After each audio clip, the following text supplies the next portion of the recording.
তোমরা তো জানো যে আমার ছেলের অ্যাক্সিডেন্ট করেছে। এবার ওকে আজকে ডাক্তার দেখিয়ে নিয়ে এলাম। তো ডাক্তার বললো হালকা একটা ক্র্যাক আছে, আর সিটি স্ক্যানও করতে দিয়েছিল, তো সেটাও করিনি। আমি এতক্ষণে বাইরে এলাম, বাজে হচ্ছে 2:15। এখন এসে দেখো আবার রান্না চাপিয়েছি, আর ছেলেকে বাইরে থেকে খাবার এনে ওকে খাইয়ে দিয়েছি, কারণ অনেক দেরি হবে, কারণ ও এতে আর খেতে পারবে না। এতক্ষণে রান্না করার পর ওকে খেতে দেবো, সেই জন্য ওকে আর হবে না দেওয়া। ওই জন্য ওকে আমি ইয়ে করে দিয়েছি, বাইরে খাবার এনে দিয়ে দিয়েছি। এখন আমি রান্না করবো, তারপর আমরা খাবো। আর ওকে এখন মানে খাইয়ে দাইয়ে একটু রেস্ট করে তারপর ওষুধ দেবো, ওই জন্য ওকে ওপরেই শুয়ে রেখেছি। তো একটু পরে তোমার সাথে দেখাচ্ছি যে ও কী করছে। ব্যাপারে হাঁটুটা এখনও ফুলে আছে, আর আমার তো খুব টেনশন হচ্ছে, কারণ ডাক্তার বলে যদি ফ্র্যাকচারটা থাকে, সিটি স্ক্যান করার পর যদি দেখা যায় ফ্র্যাকচার আছে, তাহলে অপারেশন করতে হবে, কিছু করার নেই। সেই একটা টেনশন আমার মধ্যে কাজ করছে। তো চলো দেখি ও কী করছে। চলো বন্ধুরা, ওকে বলেছে পায়ে বরফ লাগাতে, তো আমি এখন সেটার বরফ লাগাবো। আর বরফটা ডাইরেক্ট দিতে বারণ করেছে, যে প্যাকেটের মধ্যে ভরে দিতে বলেছে।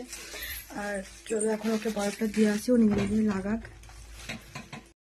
তো এই দেখো একটা ক্যালসিয়াম ওষুধ দিয়েছে, আর এটা মনে হচ্ছে অ্যান্টাসিড দিয়েছে, আর এটা বোধহয় জিরোডল টিসি, মানে এটা হচ্ছে ব্যথার ওষুধ। ঠিক আছে, তো ব্যথার ওষুধ খেলে তো অ্যান্টাসিড তার সাথে খেতেই হয়, তো তার জন্য এটা দিয়েছে। এই যে এটা ব্যথার ওষুধ, আর এটা ক্যালসিয়াম উইথ ভিটামিন, এটা ঠিক আছে। এই যে ভিটামিন K2, ঠিক আছে, K27 বলে দিয়েছে একটা। তো এইগুলো এখন ওকে আমি খাওয়াবো, এই যে খাওয়াবো। ওকে নিজের হাতে তুলে খাইয়ে দিতে হয়, অত বড় ছেলে এখনো নিজে ওষুধ খেতে পারে না। তো পাটা দেখো, এই যে বরফ নিচ্ছে, আর যথেষ্ট দেখো এখনো পাটা ফুলে আছে, এই যে দেখো। আর এখানটা দেখো, এখানটার ওর পাটা কেটে গেছিল এখানটা, আর এই যে এখানটা, এই জিনিসগুলো এখন শুকায়নি, মানে ওপরে ছালটা ছেড়ে গেছে, কিন্তু এই যে দেখো লাল লাল হয়ে আছে জায়গাটা। তো ফোলাটা বাবু, পাটা সোজা কর, পাটা সোজা কর বেটা, ব্যথা করছে। বরফটা নে বাবা, বরফটা নে। আবার বেরোবি, আবার আগেকার মতো ঘুরবি, আবার আগেকার মতো জিমে যাবি, আগেকার মতো হাঁটবি, আগেকার মতো সাইকেল চালাবি। মন খারাপ করে না বাবা, তাকাও আমার দিকে, তাকাও, মন খারাপ করে না, মন খারাপ না কো, বুঝেছ? দেখি মুখটা দেখি, না শরীরটা আবার রোগা বাড়া হয়ে গেছে গো। বরফটা নাও, ভালো করে বরফটা নিয়ে নাও। আমি যাবো নিচেতে, আমি নিচেতে যাই, বাবা আসবে এখনই, আমরা খাবো। দেখো ওকে বরফটা নিতে দিয়েছি, বরফটা নেয়নি, রেখে দিয়েছিল সাইডে, আমাকে আবার দিয়ে দিতে হচ্ছে বরফটা।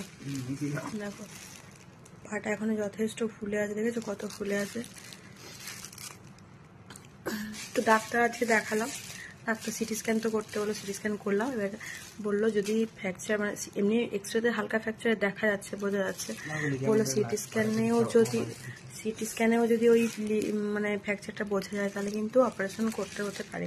ঠিক আছে, সেটার জন্য প্রচণ্ড টেনশনে আছে। ঠিক আছে, তো মানে কি বলবো, মানে বাড়িতে আমি থাকি না, এবার ওর দেখাশোনা কে করবে? আমাকেই থাকতে হবে, আমাকেই করতে হবে, যেটা আমি বুঝতে পারছি, কিন্তু তবুও প্রচণ্ড টেনশন হচ্ছে। অপারেশন তো একটুখানি ব্যাপার না, খুব টেনশনারি কথা।